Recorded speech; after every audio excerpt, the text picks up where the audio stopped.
Hello बच्चों, last video में आपने कुछ इंपॉर्टेंट अप्रोक्सीमेशंस देखे थे, जैसे कि 1 प्लस एक्स की पावर n को आप लिख सकते हो 1 plus n x when x is much smaller than 1। Similarly 1 plus x power m into 1 minus y power n को आप लिख सकते हो approximately 1 plus m x minus n y. Again आपका m और x और y should be much smaller than 1. Only in that case we can use these approximations, है ना। तो अब इन approximations का यूज हम फिजिक्स में समझेंगे कैसे होता है। ओके अब फिजिक्स में ये सारे अप्रोक्सीमेशन ट्रिक्स का यूज कहाँ होता है? तो पहले तो इसका यूज होता है कैलकुलेटिंग चेंज, है ना। मतलब कोई एक आपको फॉर्मूला रहेगा, फॉर्मूला में आपको कुछ इनपुट पैरामीटर होंगे और कुछ आउटपुट पैरामीटर होगा।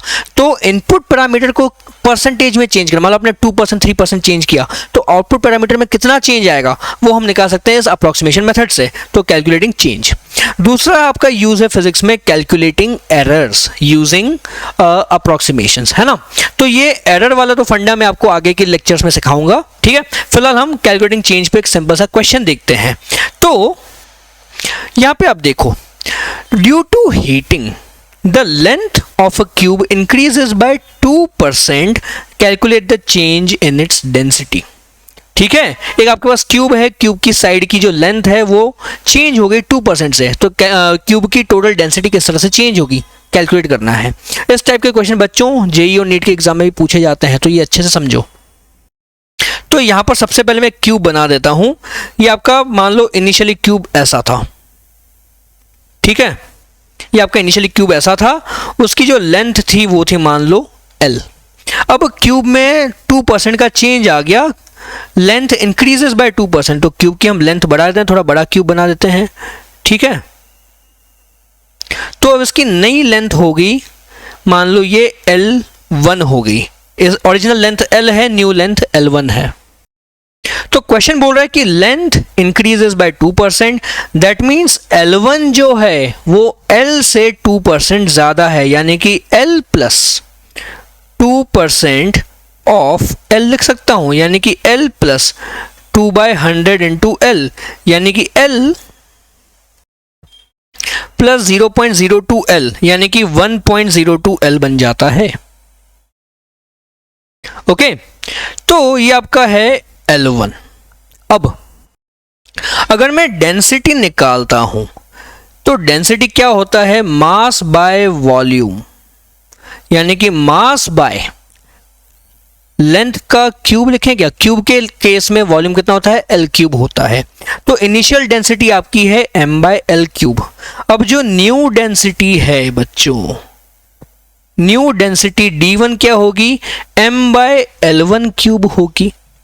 So this will be equal to m/L cube, L into L1 तुम्हारा कितना है? 1.02 L है, उसका क्यूब है, यानी कि m अपॉन 1.02 का क्यूब इंटू L क्यूब लिख दें। तो m/L क्यूब कितना है आपका? D है क्या? तो D1 इक्वल टू D/1.02 का क्यूब। ठीक है, ये समझ में आया आपको? तो अब यहां पे हम अप्रोक्सीमेशन से सॉल्व करेंगे। पहले तो मैं इसको लिख दूं 1.02 टू द पावर -3 लिख देते हैं, तो होगा आपका d into 1 plus 0.02 to the power -3।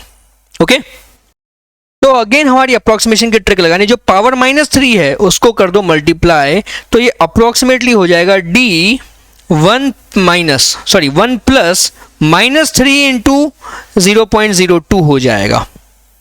तो प्लस इंटू माइनस आपका हो जाएगा माइनस, तो 1 d into 1 minus, okay, plus into minus is minus, और 3 इंटू 0.02 विल बी 0.06। ओके तो ये आपका बन जाएगा d1 is equal to d into 0.94, यानी कि 0.94 d। तो चेंज इन डेंसिटी कितना होगा बच्चों? वो हो जाएगा आपका d1 माइनस d, यानी कि 0.94 d माइनस d, यानी कि माइनस 0.06 d हो जाता है। ओके ये आ गया आपका चेंज इन डेंसिटी। तो अगर मैं परसेंटेज चेंज निकालता हूं, परसेंटेज चेंज इन डेंसिटी, तो वो कितना होगा, परसेंटेज चेंज होता है change divide by original density into 100। तो आपका चेंज कितना है, -0.06d है क्या, तो -0.06d, ओरिजिनल डेंसिटी आपकी कितनी थी, d के बराबर, और इनटू करेंगे 100। तो यहाँ से ये d और d कट गया तो मुझे मिलता है -6%। ओके, अब जरा एक इंपॉर्टेंट पॉइंट नोट करो आप, लेंथ में चेंज कितना था, लेंथ में चेंज 0.02L था। ओके, और डेंसिटी में चेंज उसका 3 टाइम्स है क्या, 0.02 इंटू 3 है कि नहीं। और दूसरी बात, लेंथ में यहाँ पे प्लस वाला चेंज था, तो डेंसिटी में आप देखो जरा माइनस वाला चेंज है, लेंथ बढ़ी तो डेंसिटी कम हुई। इसी तरह से एक और चीज आप ऑब्जर्व करो, लेंथ में इंक्रीज हुआ 2%, तो डेंसिटी में चेंज आया -6%। माइनस मतलब, माइनस का मीनिंग है डिक्रीज हुआ 6%। तो 6% जो है वो 2% इंटू 3 है क्या। ओके, तो ऐसा कैसे हुआ, यहां पे मैं आपको एक और शॉर्टकट फॉर्मूला बता रहा हूं। तो हम चेंज कैलकुलेट करने का एक जनरल फॉर्मूला समझते हैं। मान लो मेरे पास कोई फॉर्मूला है, जैसे कि कोई फिजिकल क्वांटिटी है, मान लो P is equal to x power a y power b divided by z power c।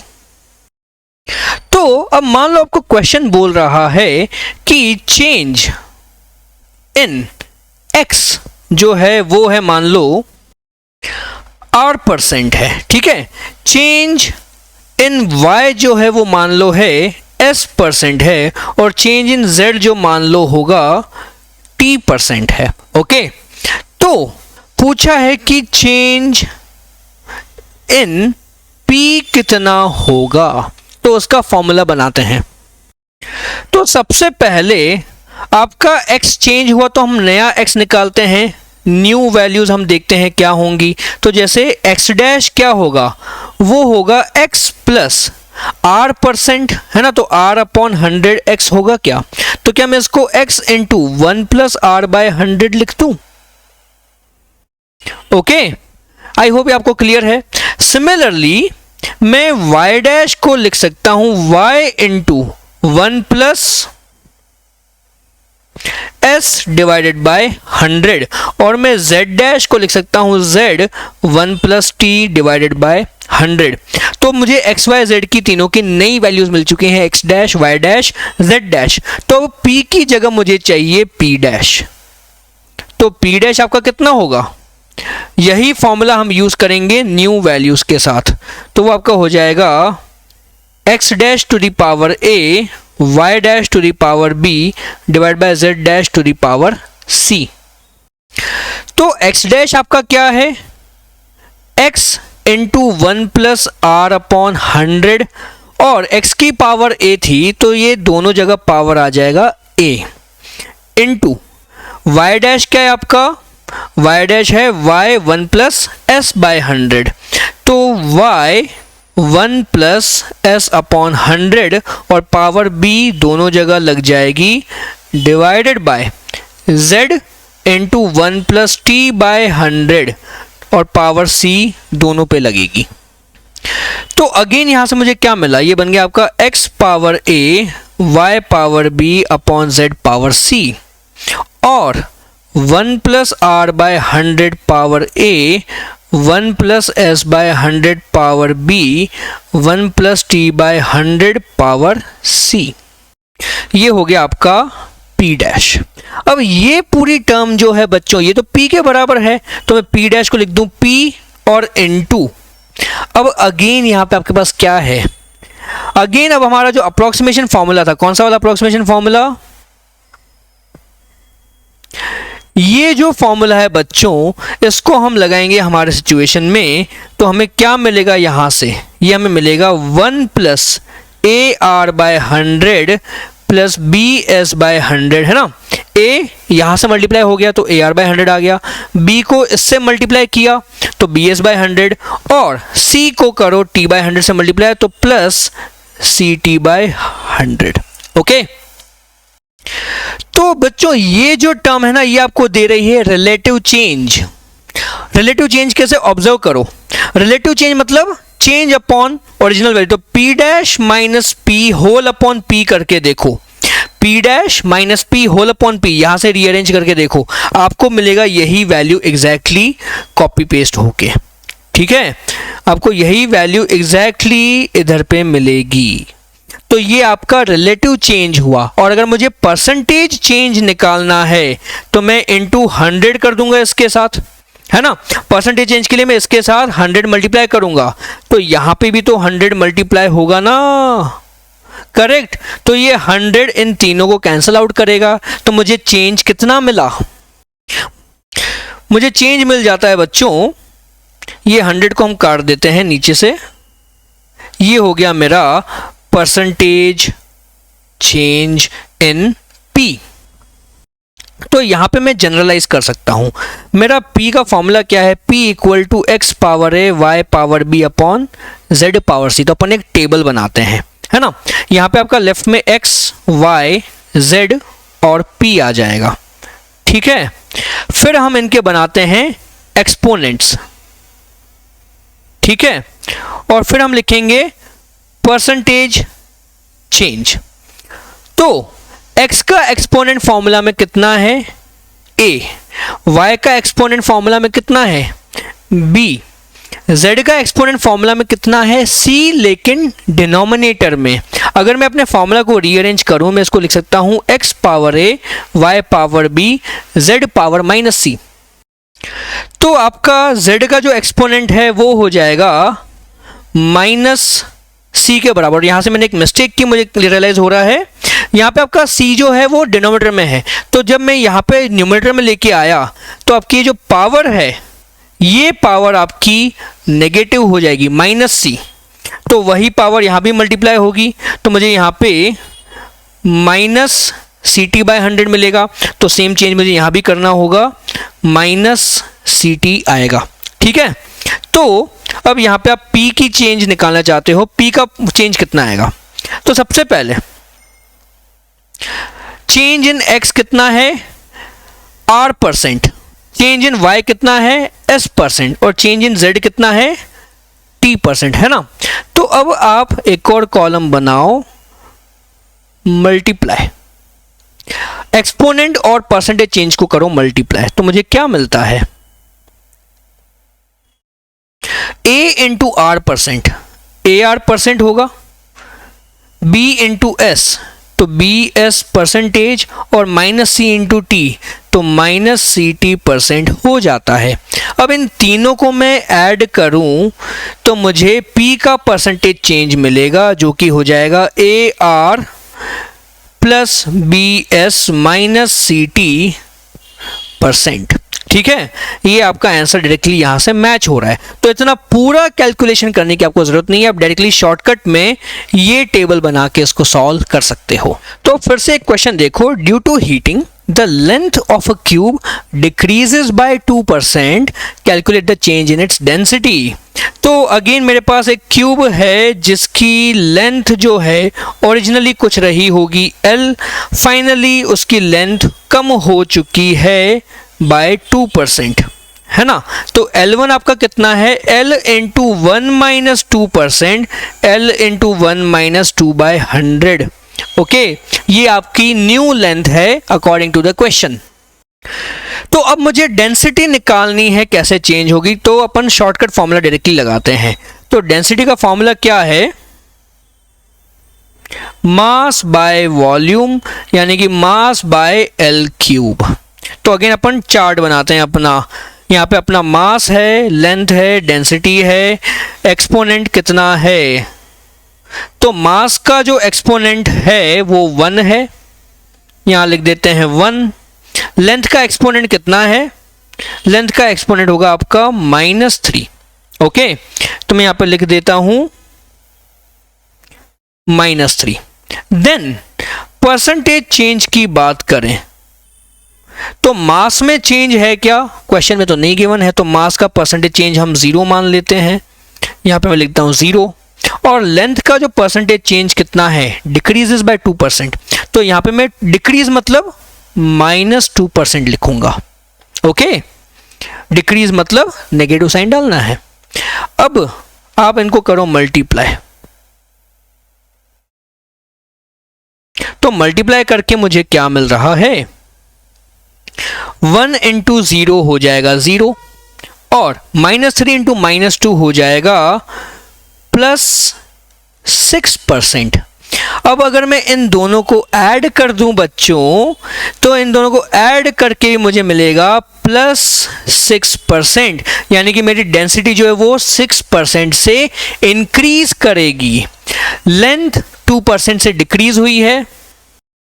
Okay, length 2% से डिक्रीज हुई है, तो आपकी जो डेंसिटी है वो 6% से इंक्रीज करेगी। तो एक और क्वेश्चन बच्चों ट्राई करते हैं, बहुत आसान सा है। पूछ रहा है क्वेश्चन कि calculate the change in speed of a body if it's kinetic energy increases by 5%। Okay, सबसे पहले हमें फॉर्मूला की जरूरत पड़ेगी, तो काइनेटिक एनर्जी का फॉर्मूला लिख लेते हैं। काइनेटिक एनर्जी आपकी होती है mv²/2। लेकिन क्वेश्चन बोल रहा है कि काइनेटिक एनर्जी का चेंज पता है, स्पीड का चेंज निकालना है, तो मुझे स्पीड का फॉर्मूला चाहिए यहां से। तो इसको मैं रीअरेंज करता हूं, 2k = 2 को सामने ले जाओ और मास को नीचे ले जाओ, तो 2k/m = v² होगा, या मैं लिख दूं v² = 2k/m। तो मुझे v कितना मिलेगा, √2 2k/m मिलेगा क्या। अब इसको थोड़ा एक्सपोनेंट के फॉर्म में अरेंज करता हूं, तो ये होगा तुम्हारा 2⁻1/2 काइनेटिक एनर्जी की भी पावर 1/2 डिवाइडेड बाय मास की पावर 1/2। ऐसा लिख सकते हैं क्या, क्योंकि स्क्वायर रूट मतलब क्या होता है, पावर 1/2। तो अब ये मास को मैं डिनोमिनेटर से उठा के अगर न्यूमरेटर में शिफ्ट कर दूं, तो मुझे पावर को नेगेटिव करना पड़ेगा, -1/2। ठीक है, बस अब लगाते हैं फॉर्मूला। तो मेरे पास क्या है, काइनेटिक एनर्जी है, मास है, और स्पीड के लिए निकालना है ना। तो सबसे पहले आपके पास क्या है, एक्सपोनेंट। तो काइनेटिक एनर्जी का एक्सपोनेंट कितना है बच्चों, काइनेटिक एनर्जी का एक्सपोनेंट है 1/2, मास का है -1/2। तो यहां पे लिख दें 1/2 और मास का लिख दें -1/2।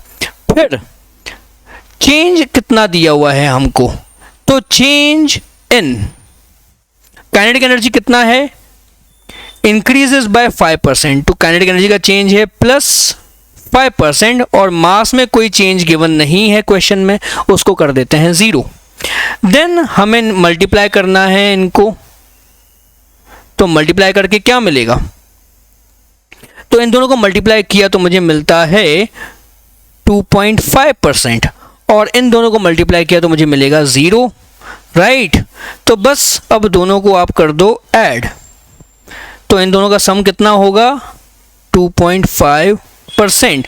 तो आपकी जो स्पीड है वो 2.5% से इंक्रीज करेगी। इंक्रीज क्यों, क्योंकि यहाँ पे प्लस साइन है। तो बच्चों अभी तक एक्सपोनेंट वाले फॉर्मूला का आपने सीखा, अप्रोक्सीमेशन कैसे लगाना है, और उसमें अपन परसेंटेज चेंज कैसे कैलकुलेट कर सकते हैं। लेकिन मान लो आपको कोई दूसरा टाइप का फॉर्मूला आ गया, जैसे मान लो y = आ गया a sin kx। यहाँ पे a कांस्टेंट है, k भी कांस्टेंट है, लेकिन x चेंज होने से y चेंज होगा। ओके, तो ऐसे केस में कोई एक्सपोनेंट तो है नहीं आपके फॉर्मूला में। तो अगर मैंने बोला कि भाई x का जो परसेंटेज है चेंजेस बाय 2%, तो y में कितना चेंज आएगा, कैसे निकालें। तो इसका जो सॉल्यूशन है बच्चों वो मिलेगा डिफरेंशिएशन से, जो कि हम आगे के चैप्टर्स में पढ़ेंगे। तो वेट फॉर दैट।